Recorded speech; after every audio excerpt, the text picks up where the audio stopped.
In a corporate world where all employees have great leaders with no egos that create fun cultures where people can do their best work, the employees and companies thrive while doing great things for the customers, themselves, and each other. Well, we know that rarely happens.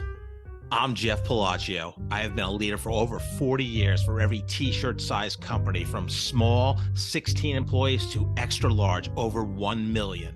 Please join me while I interview outstanding leaders that will share stories of great leadership and not so great. It will help you become a better leader while poking fun about all the crazy shit that happens in corporate America. Welcome to a special edition of the Corporate Couch. These episodes will be more of a love seat that focuses on one topic and will run 15 to 30 minutes. For each special edition episode, you will hear from one or more outstanding leaders sharing their expertise on the most important challenges in corporate America today. Mark, happy January. Happy 2026, Jeff. Happy to be here. Here we go. The first January edition of It's 5 O'Clock Somewhere. It's record breaking. 10 years ago, I sent someone a picture this morning. I was in Thailand, and I was like, man, my life looks a whole lot different than jumping around different countries to hike. So, in a good spot, though. And this is a fun fact for January 8th. It's my son's 4th birthday. So, Grant is 4. Yes. Today, right? Yep. Yes. We woke him up. Yes. We made him mad. My wife took him to breakfast, which was Muffy's at Panera. It was good. Nice. Yes, your sister-in-law, who's my dentist, told me that it was Grant's birthday because I told her that he was watching Home Alone 38 times and then finally decided it was too violent for him. He did that himself. But I heard the whole backstory. It's your mother-in-law that loves Home Alone, wanted to really get him all started on it. Home Alone is too violent, but he's moved on to X-Men. Right. I did hear that too. It's good. Yeah. So he'll get a couple gifts tonight. We'll have a party on Sunday, and it is monster truck theme, and he got all of that stuff for Christmas recently too. We'll have enough. It's fun. First edition of the new year. You and I were lucky to be invited to Dan Krause's holiday event. Featured 120 bottles of mainly bourbon, but with a few mezcal and tequila bottles thrown in. And a corner with the cold Guinness. They had Guinness on tap. Oh, yes, Guinness. I forgot that. Yes, Guinness on tap. That was fascinating. Yep.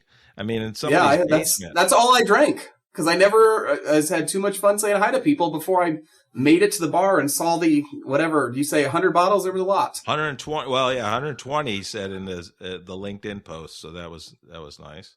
Yeah. It was well attended. I felt like there was a lot of great Pilgrim Coffee people that were also there and people I see regularly and some new people.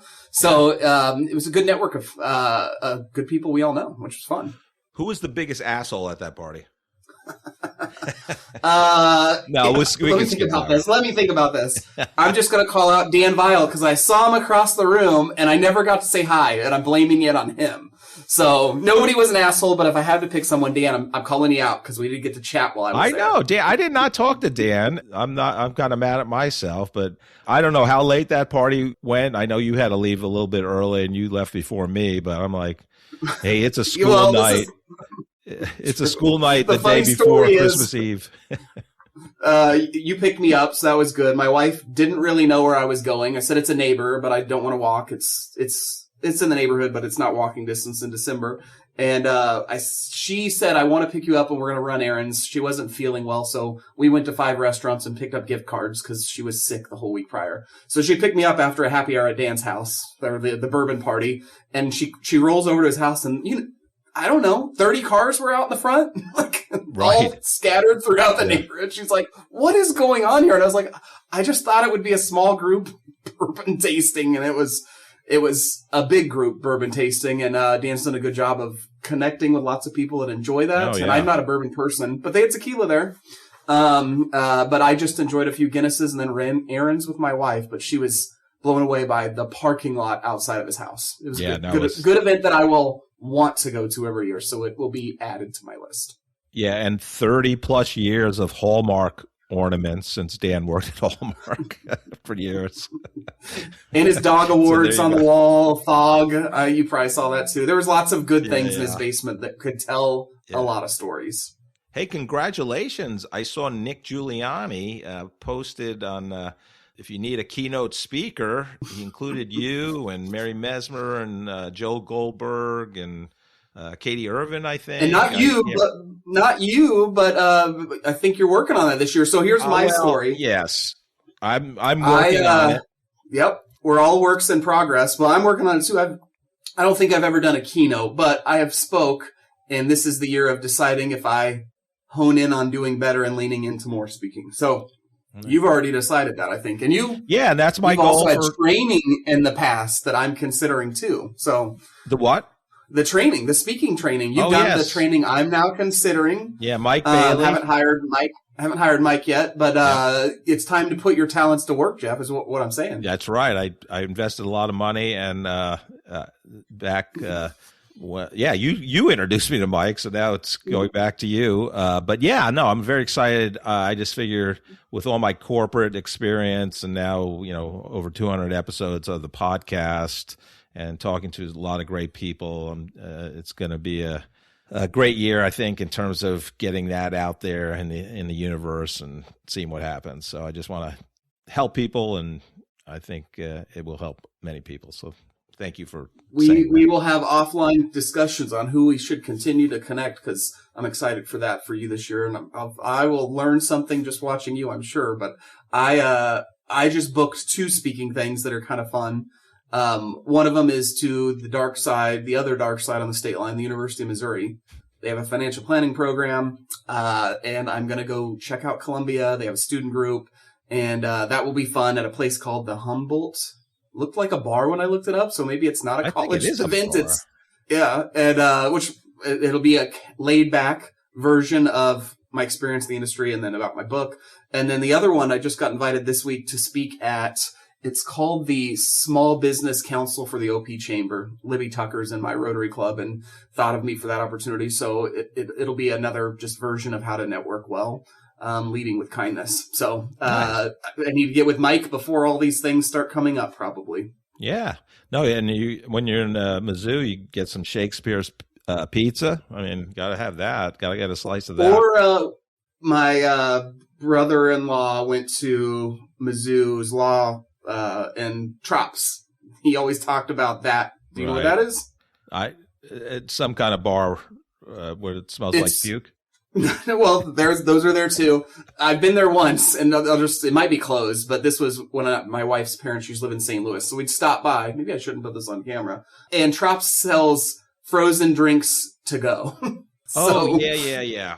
Yeah, like big 44 ounce, and like the wall is just mixtures of any frozen drinks swirling that you can just, like you're going to Baskin Robbins. 31 flavors of alcoholic frozen drinks is what it reminds me of. Yeah, there's a franchise. There's a franchise called Fat Tuesdays that does this same thing. I experienced in alcohol. Yeah, I experienced that both at Key West and Phoenix area, but have not been there in a while.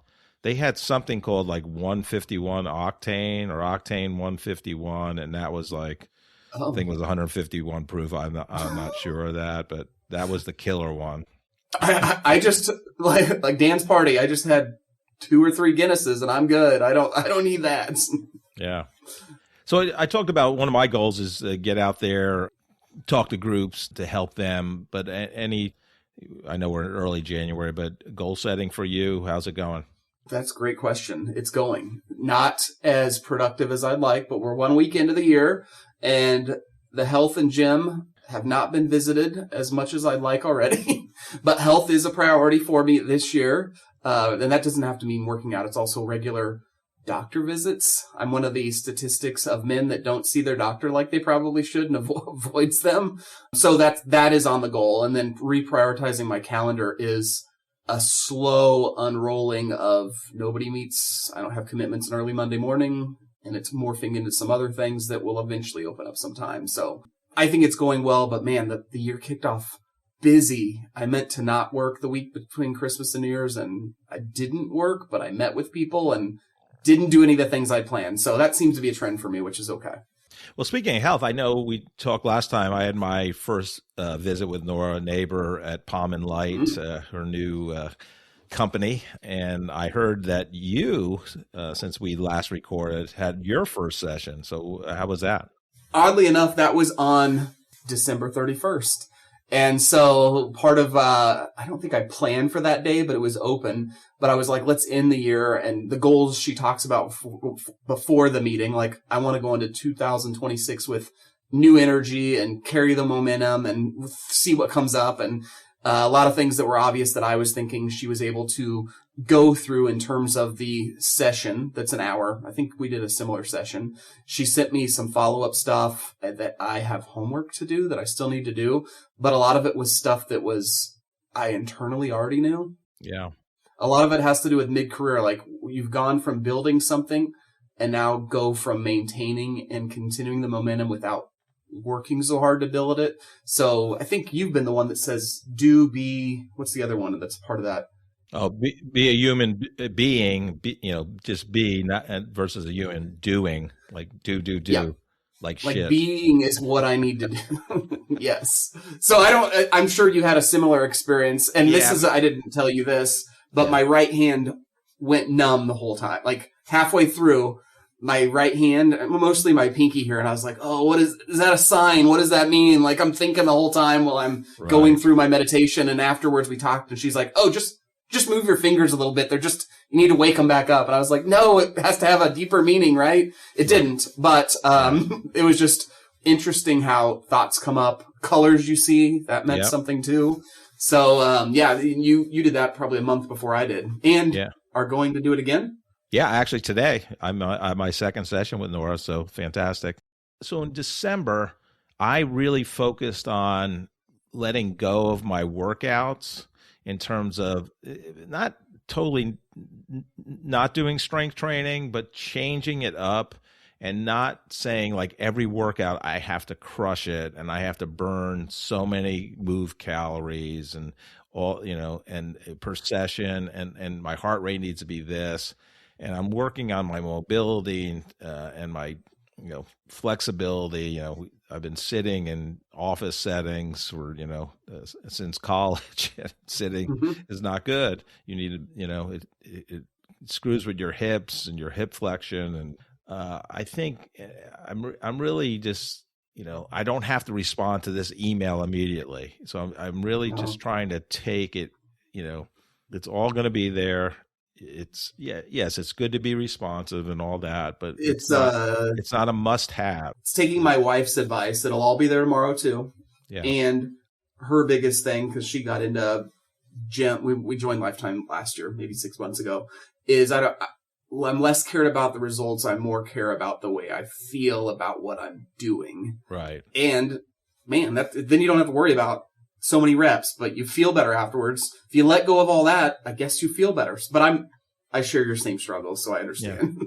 Well, and I think what I've learned too is working, with people like Nora and Karen Webster, and she has a soul print journey, and work with Karen.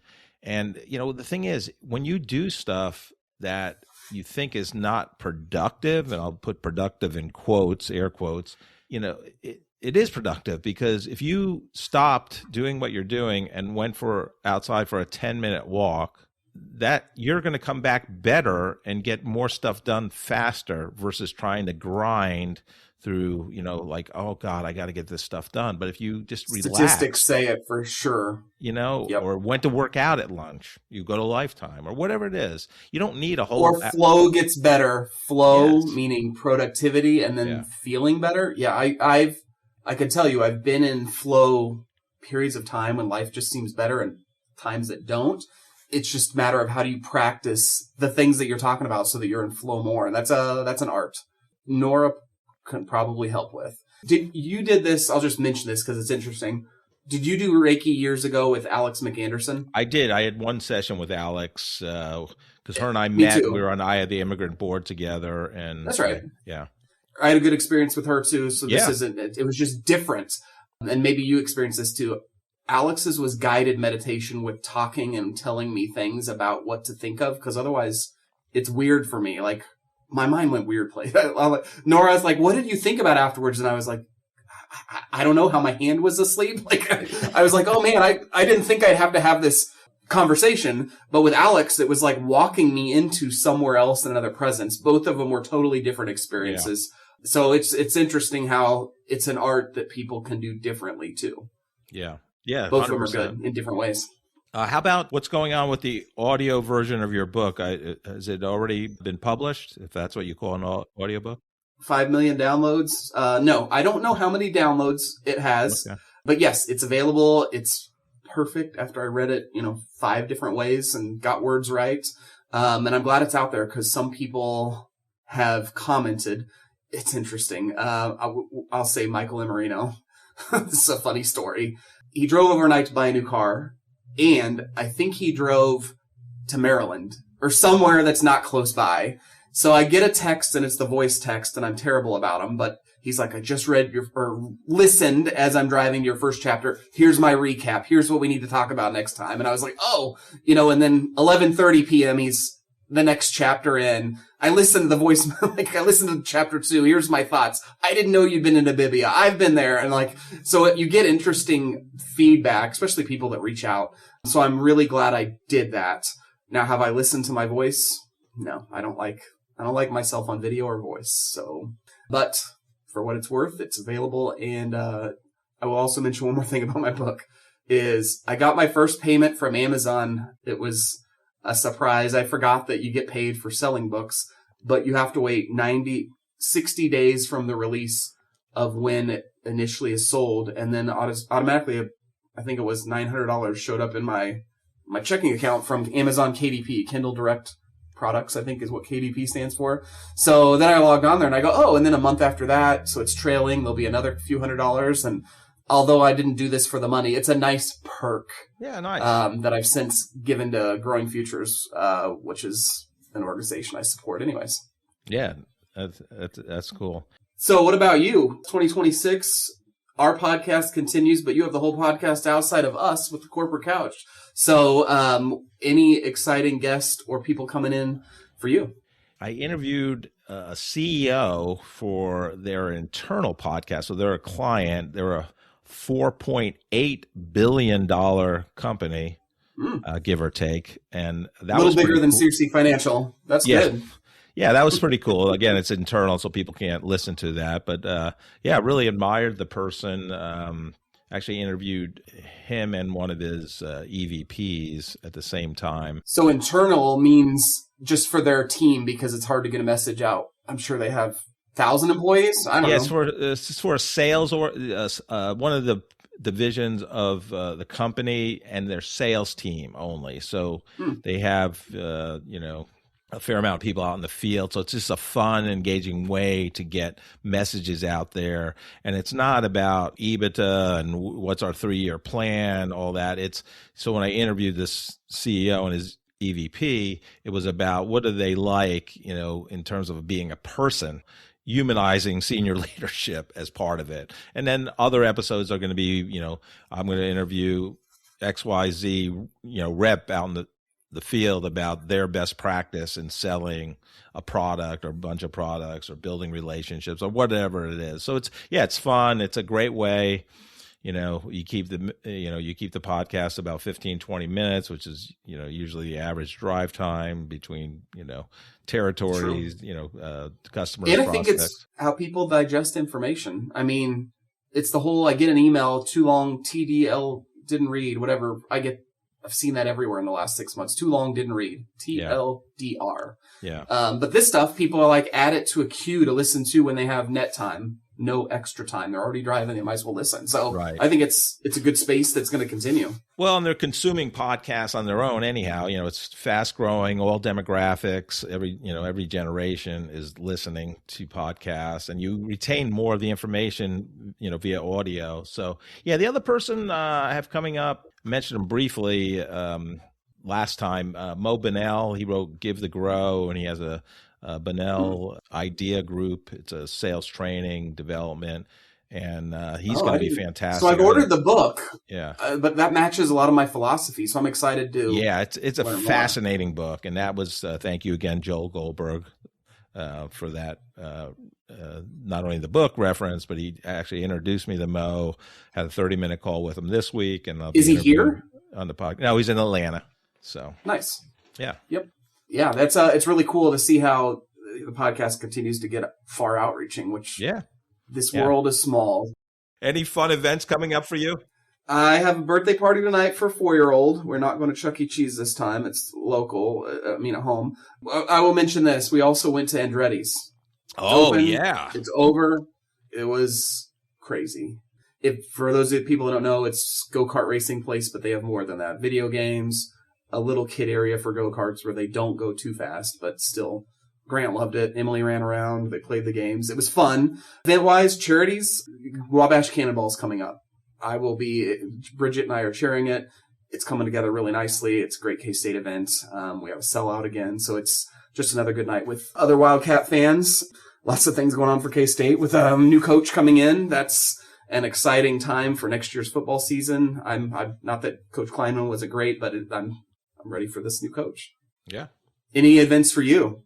Let's see. Any events for me? I'm hoping to go someplace with my wife, warm, so I can take a little break. I was definitely holidayed out with hosting and going to places and having family stay at my house. So it was good to get back into a routine in January for sure. I kind of embraced it, so that was a fun part. But I'm going to wish you the best year of your life, and I'm going to wish myself the same, and all our listeners, or as Jason Bateman says on Smart listener, although they have probably a little more listeners than we do. But yeah, let's make it a great year. I look forward to it. Thanks, Jeff. Thank you for listening to this special edition of The Corporate Couch. If you enjoyed the episode, I would love for you to take 2 minutes out of your day to rate us 5 stars and write a review. Please join me weekly where I interview great leaders that share their career journey and their leadership wisdom.